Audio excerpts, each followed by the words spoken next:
क्या हुआ? Why you irritated? कुछ नहीं हुआ। अरे कुछ तो हुआ। चल चाय पी कर आते, तेरा मूड ठीक करते हैं। मुझे नहीं जाना कहीं चाय वाय पीने।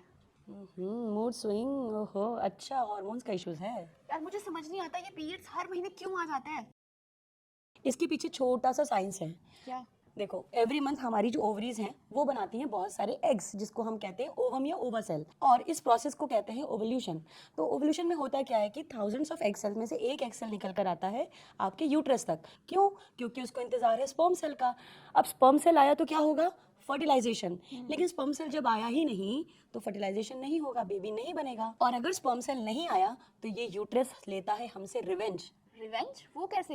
रिवेंज, देखो यूट्रस की होती हैं 3 लाइनिंग्स। जो सबसे बाहरी वाली लाइनिंग होती है उसको हम कहते हैं पेरीमेट्रियम, मिडिल लाइन को कहते हैं मेयोमेट्रियम, और जो सबसे इंटरनल और सबसे इंपॉर्टेंट लाइन है उसको हम कहते हैं एंडोमेट्रियम। तो समझो इस चीज को कि अगर स्पर्म सेल नहीं आया तो ये जो एंडोमेट्रियम है ये क्या करता है, ये रप्चर हो जाता है, यानी कि टूट जाता है और रिवेंज लेता है ब्लीडिंग के रूप में। ओह, तो इसके पीछे ये साइंस थी। बिल्कुल। और ये जो मेंस्ट्रुअल साइकिल है, यानी कि जो पीरियड्स है, हर फीमेल को हर 28 या 30 डेज के साइकिल के बाद आता है। तो फिर ये जरूरी क्यों है?